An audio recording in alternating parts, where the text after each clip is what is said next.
kopi biasanya di pasar Palito. Halo semuanya, selamat sore, selamat datang di podcast Ngopi, Ngobrol Psikologi.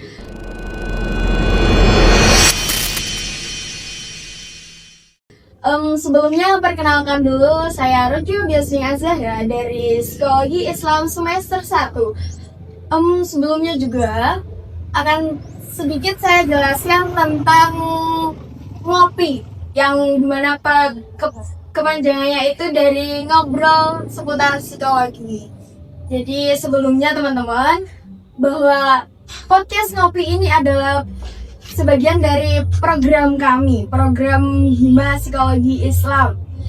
Nah, sebelum ke pembahasan, kita bahas sedikit nih tentang apa yang ada di era sekarang. Di era sekarang itu kemungkinan besar atau kebanyakan dari masyarakat sekitar ataupun dari mahasiswa kita sendiri itu sudah mengenal apa itu isu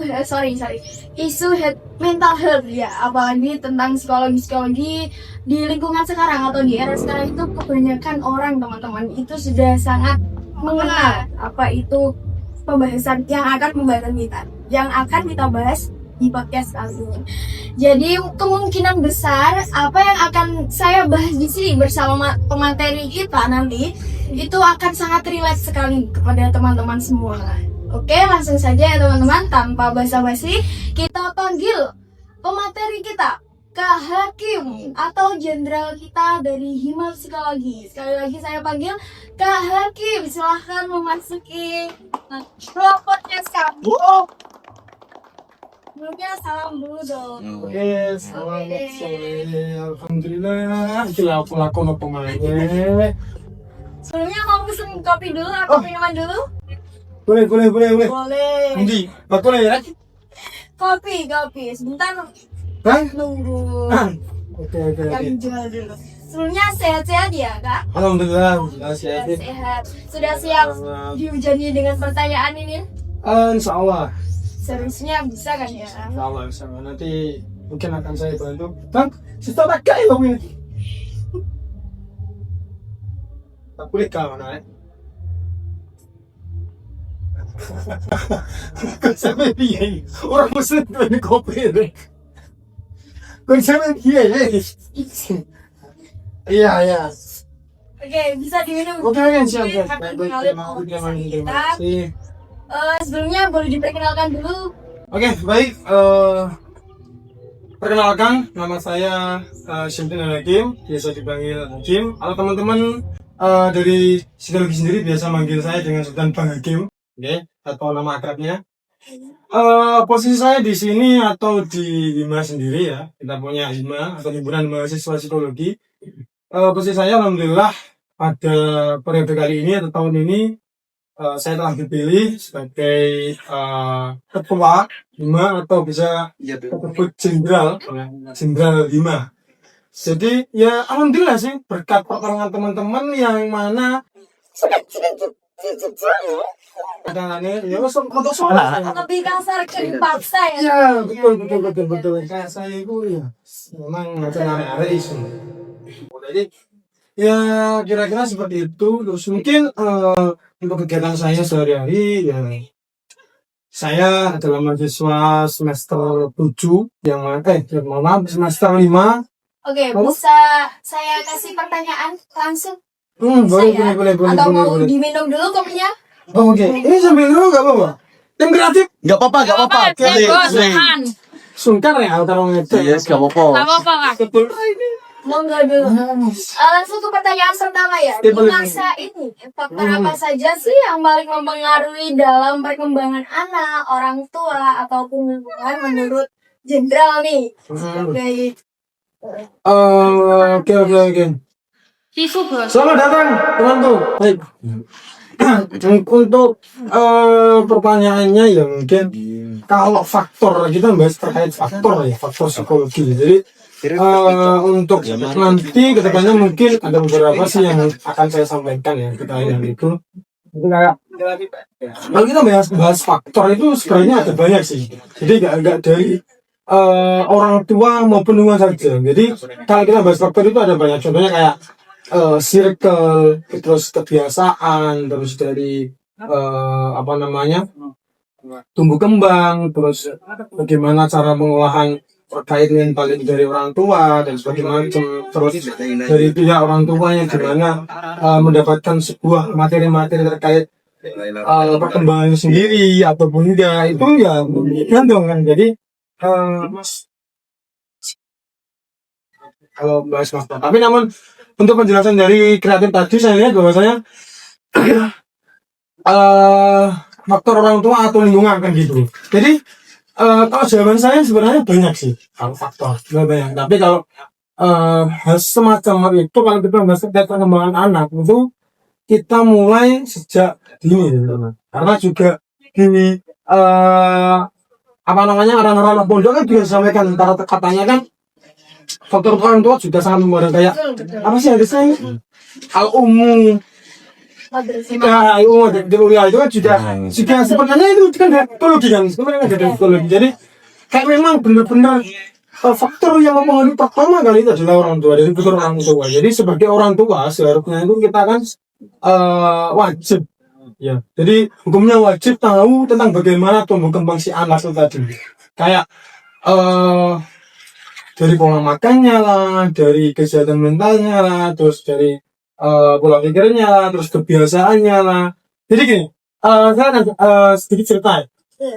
Saya itu punya ponakan sih, punya ponakan ya. Alhamdulillahnya kan saya dari praktisi psikologi sendiri ya, di mana saya aktif di bidang psikologi.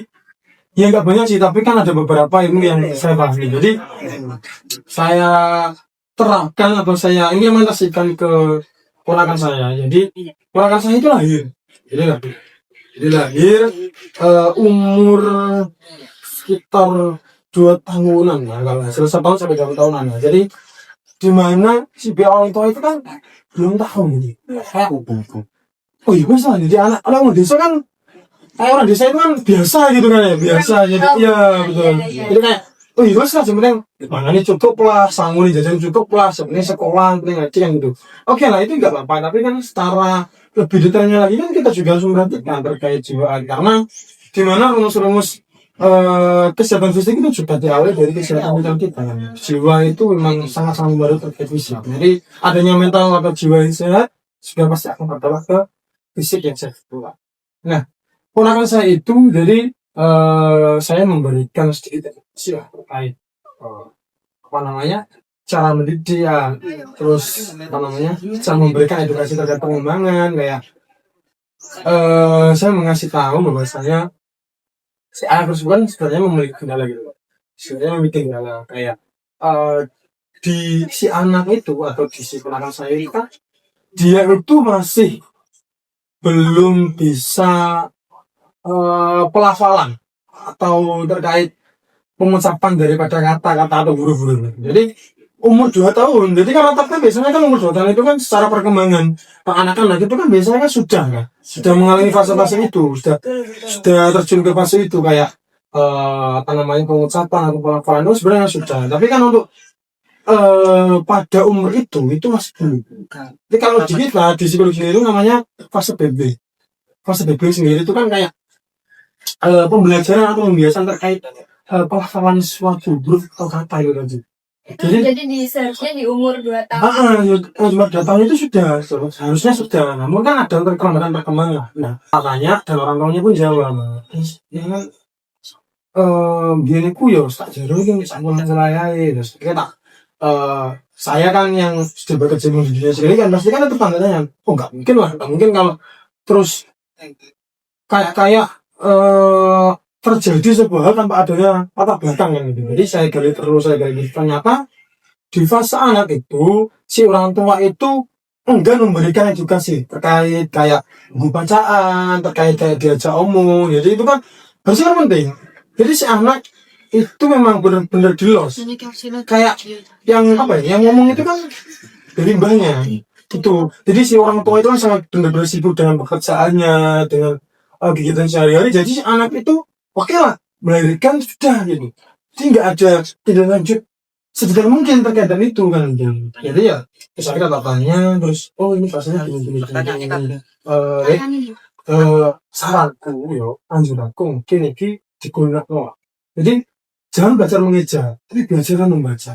Reading itu perlu ya teman-teman. Jadi kayak langsung membaca aja. Jadi kayak kalau mengeja itu kan kayak kita malah seakan-akan memberikan sikatan kayak maksud saya wong apa belajar sing teman-teman kok malah ini kan kesannya kan katakanlah ibu ngeja kan lebih malah akan kesulitan. Jadi kira-kira seperti itu. Berakhirnya saya edukasi, terus ada beberapa sedikit terapi yang saya berikan yang nggak banyak sih terkait seperti asesmen terapi yang saya pelajari di kampus saya. Jadi ya alhamdulillah sekarang menginjak umur 7 tahun anaknya sudah pandai untuk berbicara, sudah pandai untuk berinteraksi dengan orang lain, dan untuk pemahaman kata pun alhamdulillah sudah sangat-sangat bagus lah saya kira daripada yang umur fase 2 tahun sendiri. Oke, sebelumnya ada pertanyaan lagi. Semisal kita kan sering tuh ngelihat kayak abjad ABCD atau alif bata ya, itu kan ada yang ditempel di tembok, ya kan? Dan itu sebenarnya kalau menurut psikologi itu yang masuk itu di umur 2 tahun, 3 tahun, jadi 2 tahun tadi ya. Itu disarankan kalau dalam psikologi di umur 2 tahun itu sudah ditempel nih. Kalau semacam itu kan maksudnya juga kebiasaan kan. Jadi untuk edukasi atau dan stimulasi terkait itu kan orang tua juga harus paham. Jadi nggak harus pada saat umur 2 tahun. Harusnya sebelum anak lahir pun itu boleh. Boleh. Atau bahkan harus dianjurkan karena gini. Untuk melatih sistem motor daripada si anak itu kan untuk haruslah kita membangun sebuah kebiasaan itu. Karena seringnya anak melihat, maka sebuah pertanyaan itu pasti akan muncul. Kayak contohnya gini. Oke lah. Saya juga pernah mengalami masa itu. Masa kecil dulu kan saya juga ada pada masa itu. Dan saya ingat, benar-benar ingat orang tua saya, bahwasanya saya tanya, ini apa sih yang? Iki apa sih mah? Kok ini? Akhirnya orang tua menjelaskan, ini lucu. Karena mau iki jenis huruf A. Jenis huruf B. Nah, dengan adanya sebuah pembiasaan tersebut, kan si anak kan kayak melihat kan gitu. Melihat, terus akhirnya disaring, tunggulah sebuah pertanyaan terkait itu. Iki apa sih? Nah, dengan adanya respon orang tua yang baik, ya, dengan adanya pembiasaan dari orang tua, edukasi orang tua yang baik, ya, setiap harinya, jadi anak itu nggak kesusahan itu loh untuk menanyakan hal itu. Jadi kayak, oh iya, orang tua aku kan iso, aku tak tahu orang tua aku. Nah, kira-kira semacam itu. Jadi untuk pembiasaan itu haruslah dari kecil. Yang kedua ya Bang, kenapa sih di masa remaja anak-anak cenderung mengalami konflik dengan orang tua? Oke. Menurut penjelasan psikologi bagaimana? Oke, ya menurut psikologi bagaimana nih? Fase remaja. Kalau pertentangan sendiri, selisih sendiri, saya rasa itu kan harusnya nggak dimulai dari fase remaja aja sih. Sebelum fase remaja pun itu biasanya pertentangan sedih ya. Karena pembiasaan yang dimana hal itu kan sering dilakukan oleh si anak dengan orang tua. Karena ada selisih paham kan biasa kan, selisih paham itu kan biasa kayak si anak itu memiliki apa ya namanya, apa sendiri gitu loh. Kayak aku kan siswa kok ngono. Oh siswa kenapa kok dikomongin itu kan kayak selisih itu memang sering terjadi jadi kayak gitu. Tapi kalau remaja itu memang cenderung karena dari si remaja sendiri kan sudah mengakui bahwasanya saya itu sudah bisa. Kenapa kok saya masih dikasih tahu lagi? Saya itu sudah tahu gitu loh. Saya harus gini. Tapi kenapa kok saya masih dibatasi tahu? Dan dalam masa remaja sendiri kan itu kan rata-rata mereka itu masih apa ya? Perkembangannya bermain fisik lah, bermain mental kan memiliki perubahan yang signifikan kan. Jadi kan kayak kita itu dari lihat kayak teman lah, kayak kita itu belajar mandiri lah, kayak kita belajar kita itu bisa. Tapi seakan-akan orang tua, namanya orang tua kan kadang menganggap anaknya meskipun untuk umurnya sudah tua, kalau namanya anak kan juga masih tetap anak kan gitu kan. Jadi kan ya orang tua kan sering memberikan gini, kudunya lah. kalau daripada anak sendiri kan aku masih sama, tapi kayak rata-rata anak itu memberikan sebuah kalimat itu kan kayak merasa sungkan lah, malu lah kan. Oh ya, harusnya kan untuk kudu paham sih kan gitu. Nah, banyak orang tua lagi gimana cara orang tua itu memberikan sebuah kesadaran, kebebasan atau memberikan ruang terkait anak-anak kita untuk berkembang. Kalau mungkin saya sendiri masih belum berkeluarga kan, masih belum berkeluarga, juga masih belum memiliki anak, tapi kan secara keilmuan mungkin beberapa sudah ada yang sama saya. Jadi ya kira-kira seperti itu. Oke. Makin kepilih pembahasannya banyak terus. Iya, iya. Nah, lanjut ke pertanyaan yang terakhir. Apa dampak dari seseorang yang gagal dalam membentuk identitas diri di masa remaja nih? Menurut psikologi lagi nih. Dampaknya ini. Iya, dampak dari seseorang yang gagal dalam membentuk identitas. Kalau kita bicara dampak sebenarnya secara pemahaman, cara penjelasan pun juga banyak. Sebenarnya itu kok supporter asik Pelan. Kan jodoh kak. soalnya sebentar ini kalau bahas masalah dampak ya coba sendiri kan sebenarnya banyak sih banyak kalau membentuk identitas sendiri kan maksudnya dari masa biru masa biru pun kita harus paham terkait konsep penerimaan diri terlebih dahulu. Jadi sebelum adanya identitas diri ini sama halnya dengan konsep diri atau jati diri kan. Itu kayak yang pertama yang harus kita tekankan adalah konsep penerimaan terlebih dahulu. Bagaimana cara kita menerima terkait apa yang kita lakukan, terkait suatu hal yang telah terjadi pada diri kita, pada masa kita. Jadi kayak biarkan itu terjadi dulu. Terus kita itu bisa menerima terlebih dahulu, legowo lah katakanlah ikhlas sabar. Belajar terlebih dahulu. Jadi setelah kita paham terkait diri kita sendiri, ya terkait kelemahan kita atau kelebihan kita, nah setelah itu kita kan pasti akan mengalami kepada fase pembentukan konsep diri. Jadi kita tahu bagaimana cara kita itu untuk menyusun strategi. Aku besoknya apa sih? Nah, aku mari ini tuh piye? Mari aku contohnya ganti baju kan gini. Terus pamannya pengen ganti baju, setelah ganti bajuku, tak apa no baju ini. Nah, kira-kira seperti itu. Nah, Mbak Zara sendiri mungkin pernah sih kayak merasa kok aku gini sih yo. Aku kurang piye sih? Aku umur sama ini, tapi kok aku ini. Kira-kira pernah nggak mengalami? Betul sekali. Karena ya mungkin itu ya di fase remajanya kita ya kebanyakan pikiran itu termasuk salah satu betul atau mungkinan ya dari yang dicontohkan Bang Hakim tadi ya semisal mau ganti baju itu sangat sekali relate ya saya apalagi pada teman-teman nih nanti komen saja ya. Jadi kira-kira seperti itu. Kalau dampaknya mungkin ada beberapa sih kayak kita itu masih secara mental dan umur itu biasanya berbanding terbalik. Kayak nih, saya itu pernah menemukan atau pernah mengalami klien bahwasanya si dia itu antara jiwanya, mentalnya dan umurnya itu nggak sama. Jadi itu lebih dewasa umurnya daripada mentalnya. Jadi kayak gini, contoh kayak mandi itu juara banget. Mandi nggak mau kalau nggak disuruh, terus kadang disuruh itu kayak dia nolak, terus kayak makan juga nggak mau gitu, kayak susah lah. Terus merawat diri kayak ngomong kuku kayak sekatan terus sedikit itu dia itu gak mau. Jadi kayak ya Allah mentalnya itu kayak seksi daripada umurnya yang saya kan Itu bisa terjadi ya? bisa terjadi. Jadi kan karena pembiasaan itu, karena fase itu biasanya deh adanya sebuah dampak itu karena adanya fase yang terlewati. Jadi fase-fase itu harus muncul kayak masa perkembangan anak. Jadi sebelum jalan itu dianjurkan untuk kontak lebih dahulu, terus dianjurkan untuk mengalami yang namanya sebuah apa sih? Ada nadan lagi?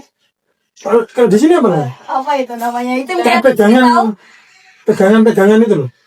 Kayak anak kecil terus pegangan belajar jalan itu namanya apa?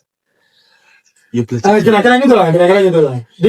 Jadi harus melewati fase itu dulu. Jadi kalau fase itu terlewati, biasanya sebenarnya ketika dewasa itu kayak mereka itu ada yang salah banget di sini, ada yang kurang. Jadi mental, kalau kita bahas mental itu adalah sebuah aspek penting menjadi. Jadi bagaimana nantinya kita mengudu terkait pada masa dewasa kita, terkait kehidupan sehari-hari kita, dengan adanya sebuah problematik yang entah apa itu terjadi pada kita, maka kita harus mempersiapkan mental terlebih dahulu. Adanya sebuah buah yang matang di kemudian hari, pasti ada kalanya juga proses yang sulit sebelum adanya buah yang tercipta sebagus mungkin atau sedemikian baik. Kira-kira seperti itu. Kalau dampaknya mungkin kesulitan dan lain-lain, kayak kebingungan, itu wajar.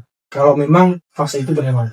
Jadi alangkah baiknya daripada kita sendiri, mungkin untuk penekanan terkait keilmuan itu harus atau hendaknya diperbaiki mulai dari sekarang sebelum kira-kira sendiri. Jadi dan simpulkan ini, kalau saya simpulkan tunggulah pertanyaannya. Jadi sebenarnya kalau kita seharusnya sadar akan mental harus diperhatikan atau apapun itu di umur berapa sih sebenarnya?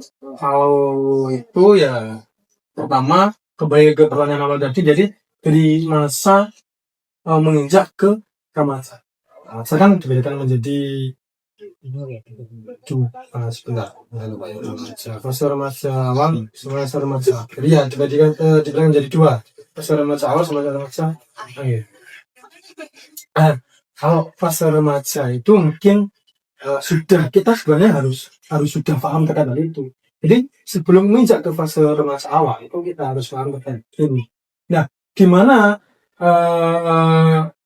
adanya sebuah perkembangan itu dapat terjadi itu karena ada sokongan atau dorongan dari orang tua.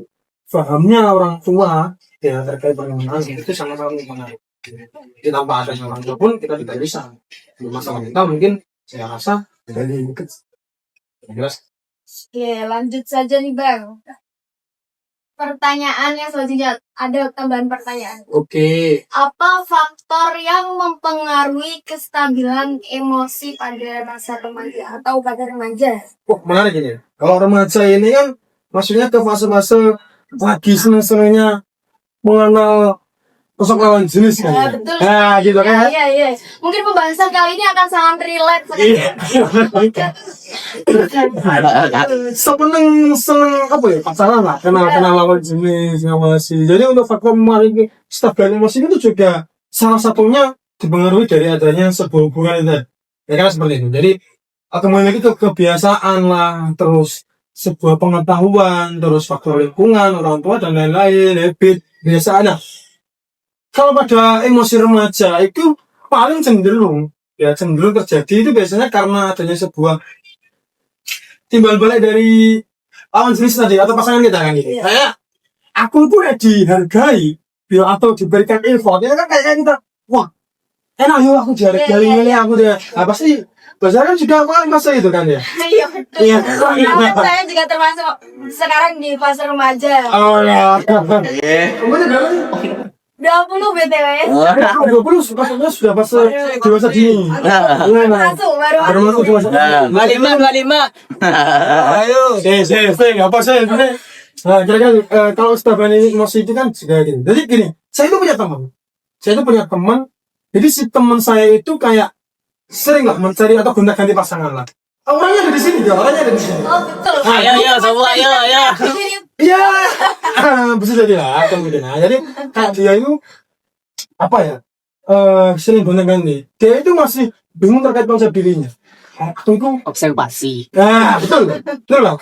Observasi itu. Saya itu kayak diri saya itu pasti kebingungan. Saya itu harus mencari pasangan seperti apa sih agar emosi saya itu stabil. Jadi gini, dia kan sering kumpul dengan saya, sering jagung lah, sering sagok lah. Dan dia itu sering mengeluhkan terkait itu. Ada orangnya kayak saya itu gini. Aku iya kan. Aku tuh nenek kan. Nah, itu nenek aku tuh kebiasa loh. Itu terkenal ya kan. Nah, itu kan termasuk dalam fase emosi kita itu lagi down ya, karena melihat pasangan kita itu berjalan dengan cowok lain kan kira-kira seperti itu. Jadi terpengaruh. Terpengaruh gitu ya. betul kan mempengaruhi jadi gitu. Kayak pasangan itu sangat mempengaruhi kalau fase remaja itu pasangan sangat mempengaruhi. Jadi padahal beliaunya itu sudah menginjak ke fase dewasa dini kan itu. Seharusnya hal itu sudah tidak diurungkan Iya, gitu loh. betul. Harus dilewati kan kayak gitu. Jadi tapi sering saya kasih ini wis gede, ini wis dewasa. Apa sih ngono? Kudu dah awake dhewe ku sik ngantung perasaane awake dhewe ku karo wong liya kan gitu. Kira-kira seperti itu ya. Akhirnya oke lah, alhamdulillah sekarang sebelumnya itu lagi jomblo. Tapi masih kebingungan, itu juga pengaruh dari emosi sendiri kan gitu kira-kira. Jadi ya alhamdulillah sih masih ada, tapi kan tanda kutip untuk karakter apa ya? Kalau anak Tuban sendiri kan bilang boyo kan ya. Oh, boleh. Itu masih Iya. masih cap sini, cap sana, cap situ lah. Iya. Sampai teman saya sekampus itu yang sama itu kenal dengan dia. Wah. Dan dia pun kenal dengan kok iso loh, ha? Oh gitu ya. Kan gitu. Saya astagfirullahaladzim. Gak sama kan. Awalnya disiksa terus kan. Nah, regulasi emosi itu kan juga sangat konsep pasangan itu sangat mempengaruhi kalau di fase remaja. Kira-kira seperti itu. Paling kuat wonge. Halah. Oke, terus ada lagi kira-kira? Ada cukup? Udah cukup. Cukup. Oke. Sampai sini pembahasan kita apakah sudah dipahami sama teman-teman?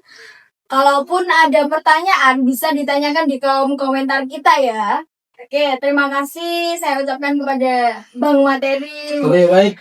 Hakim. Sama-sama.